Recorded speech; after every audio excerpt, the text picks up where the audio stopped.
Freunde des Passat 35i. Endlich gibt es mal wieder ein neues Video zum 35i. Er bekommt heute eine neue Manschette an der Antriebswelle. So eine kaputte Manschette erkennen wir daran, dass hier jede Menge Fett austritt. Bevor wir das Fahrzeug aufbocken, müssen wir erstmal ein paar Schrauben lose machen. Das Rad muss natürlich auch weg, deswegen machen wir schon mal die Radmutter auf. Nur lösen, nicht abschrauben, so dass sie gerade beweglich sind. Dann kommt das hauptsächliche Problem dieser Reparatur. Wir müssen diese Mutter mit der Schlüsselweite 30 aufbekommen. Die wurde anständig zugezogen, da müsst ihr mit einem 2 Meter Rohr dran. Am besten macht er das mit 2 Leuten. Der eine muss hier gut halten und der andere drückt das Rohr runter.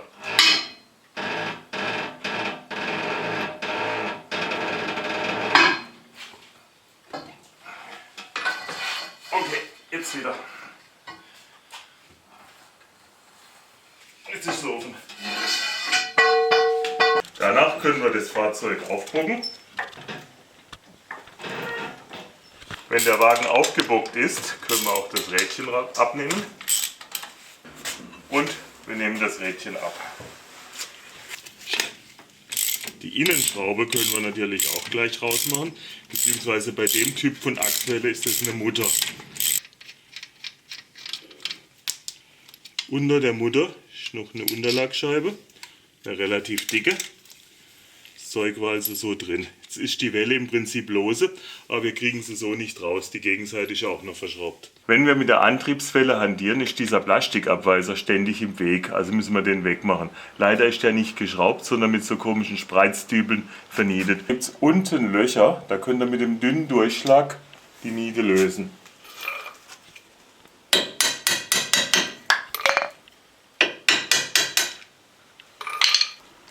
Und dann geht oben der Spreizstift raus. Insgesamt sind es 3 Stück. Wenn das lose ist, könnt ihr den Rest nach oben rausziehen.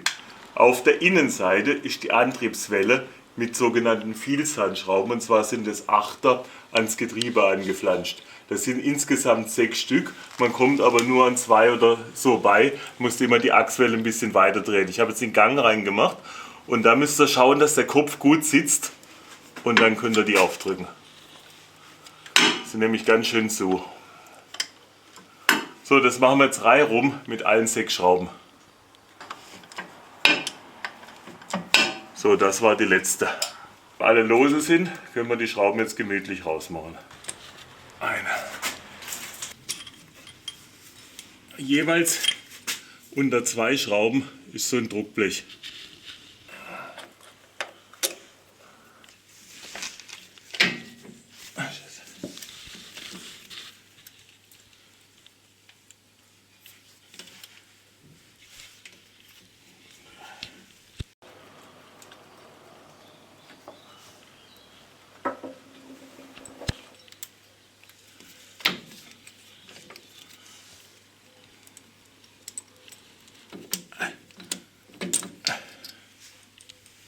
Leider reicht beim 35i der Platz nicht aus, die Welle hier, weil es eine Steckachse ist, also die Schraube raussteht, aus der Radnabe zu bekommen. Deshalb müssen wir hier noch aufmachen am Querlenker, damit wir das Rad weiter nach außen setzen können. So, da müssen wir hier die Verschraubung am Dreieckslenker aufmachen.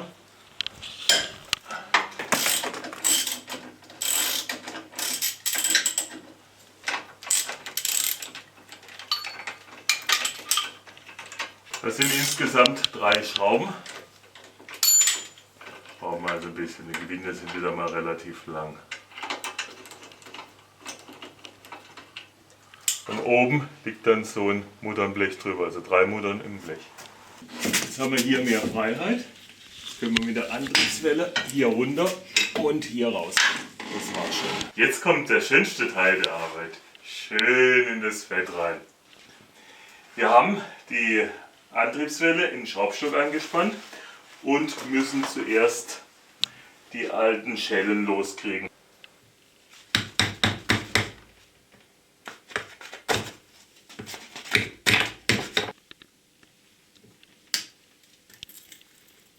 Dann könnt ihr sie so aufbiegen. Die hatte ihre besten Tage auch schon hinter sich.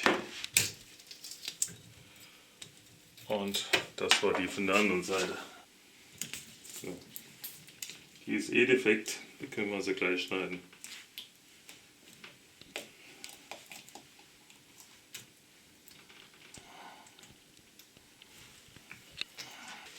Da wir nicht wissen, wann die Manschette gerissen war, nehmen wir auch das alte Fett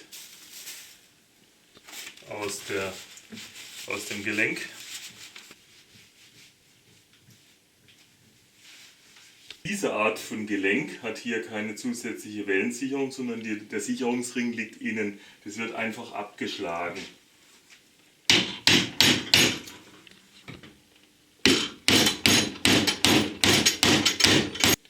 Jetzt hat es sich ergeben, jetzt kommt es raus. Jetzt müsst ihr sauber die Teile zählen, wo da drin sind, weil die müssen ja wieder rein. Das ist ein Kunststoff-Distanzstück, das kommt ziemlich weit hinten und ganz hinten kommt die Metallscheibe. Das nächste Problem ist jetzt, diesen Sicherungsring hier runter zu kriegen. Ich gehe da immer mit einer Dingszange drunter und dann könnt ihr hier mit dem Schraubenzieher rein. Wenn er mal so weit ist, habt ihr es eigentlich geschafft. Wo er hinfliegt, ist egal, da gibt es eh neue. Die notwendigen Teile findet ihr alle in dem dazugehörigen Satz. Beim Zusammenbau kommt erst die kleine Schelle, dann kommt die Manschette selbst. Die müsst ihr hier ein bisschen fetten, die muss hier da überall drüber.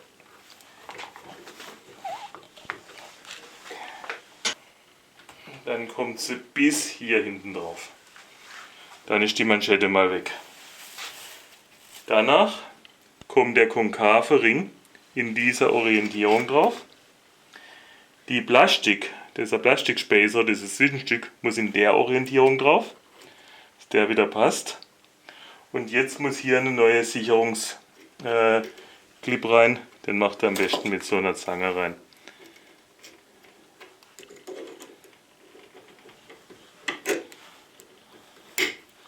So, dann ist natürlich neues Fett dabei. Da solltet ihr unbedingt das Spezialfett nehmen. Da kommt ungefähr die Hälfte des Fettes kommt ins Gelenk. Und die andere Hälfte des Fettes könnt ihr in die Manschette hinten reinmachen. Macht auf den Sicherungsring hier gut Fett drauf, dass das Gelenk schön drüber gleitet. Das Gelenk ansetzen, aber ihr müsst euch sicher sein, dass ihr in der Verzahnung seid. Und dann wird das Gelenk aufgeklebt. Das war schon. Jetzt könnt ihr von dem restlichen Fett nochmal eine tüchtige Portion unter die Manschette schieben. Dann schiebt ihr die Manschette hier drauf. Und das war's schon. Das überflüssige Fett nehmen wir ab. Das restliche Fett könnt ihr gerade hier verstreichen, da muss dann nachher eh eine Portion drauf. Dann macht ihr die Schellen drauf. Jetzt müsst ihr achten, dass die in den richtigen Zähnen einraschen. Ihr habt da gar keine Möglichkeiten, das ist eine ausgemessene. Beim Anziehen von den Klemmen braucht ihr hier so eine Spezialzange. Die drückt einerseits und die andere Seite drückt die Schelle wieder flach. Wenn ihr es nur mit der Beißzange macht, ist das absolut blödsinnig. Aber jetzt kriegt sie schön Druck. Seht ihr, das ist sie perfekt gefaltet und wir haben sie drauf.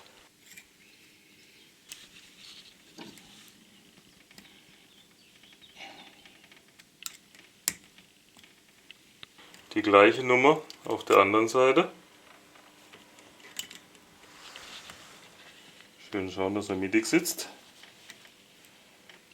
Und nicht übertreiben, sonst schneidet er sich bloß ins Gummi. Setzt er die Gelenkwelle hier oben mal an.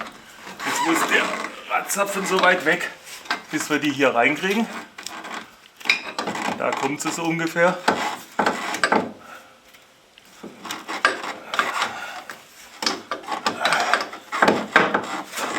Und drin ist sie. Dann könnt ihr die Welle mal innen anschauen, dürft aber das Blättchen da nicht vergessen. Also immer 2 Schrauben von dem Blättchen. Wenn ihr die ersten Mal gefunden habt, habt ihr wenigstens mal einen Anfang. Dann könnt ihr die Welle immer schön drehen. Hier kommt das nächste Blättchen. Blättchen drauf, Schraube rein. Das letzte Blättchen.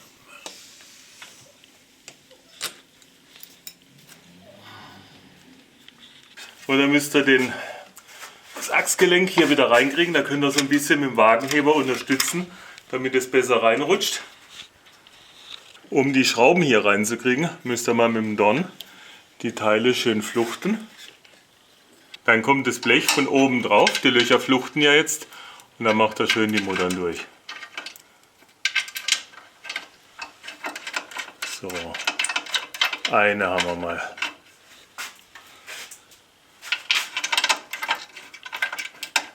Die zweite. So.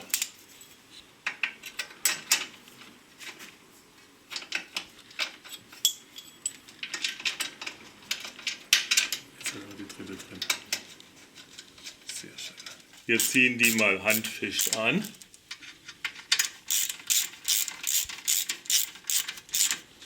Die 3 Schrauben am Traggelenk bekommen jeweils 35 Newtonmeter. Das ist verdammt viel von der 8er Schraube. Das sind aber Spezialschrauben. Dann könnt ihr die Vielzahlschrauben am Getriebe anziehen. So, dann bekommen die Schrauben an der Gelenkwelle 45 Newtonmeter eine. Und auch für die 6. Schraube noch 45 Newtonmeter. Dann ist die Welle wieder am Getriebe fest. Die Druckscheibe, die dicke Unterlagsscheibe, könnt ihr wieder benutzen. Was wir aber auf jeden Fall machen müssen, und die ist aber auch im Paket normal dabei, da muss eine neue selbstsichernde Mutter drauf. Diese Mutter geht immer ein bisschen schwer drauf, weil sie selbstsichernd ist und sie hat ein langes Gewinde. Also dann ziehen wir sie jetzt mal so provisorisch an. Der finale Anzug ist gigantisch. Das machen wir, wenn das Auto nachher auf den Rädern steht. So, dann setzt ihr das Rad wieder drauf.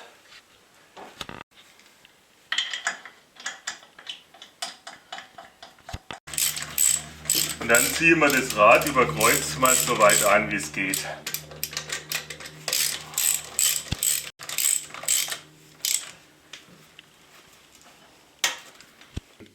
Die Dinger setzt ihr gerade so an.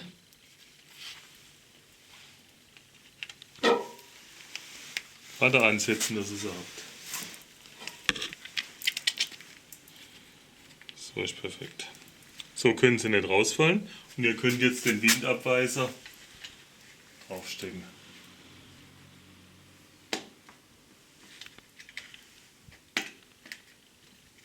Dann drückt ihr diese Spreizer mit einem Stückchen Holz von hinten an. Kontrolliert ihr nochmal mit dem Finger, die alle drin stecken. Sieht gut aus.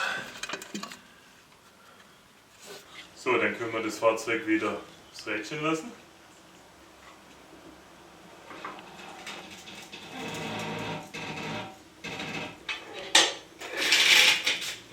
Bekommt jetzt 265 Newtonmeter.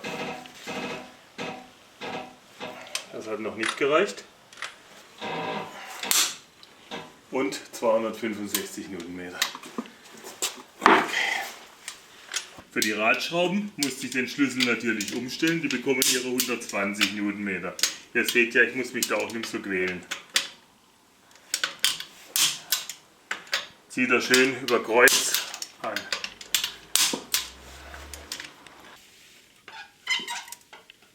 So, dann können wir das Zierbändchen noch drauf drücken und unsere Reparatur ist wieder zu Ende. Jetzt haben wir auch wieder eine neue Achsmanschette. Wir können weiterfahren und ich sage euch schon mal Tschüss, bis zum nächsten Video.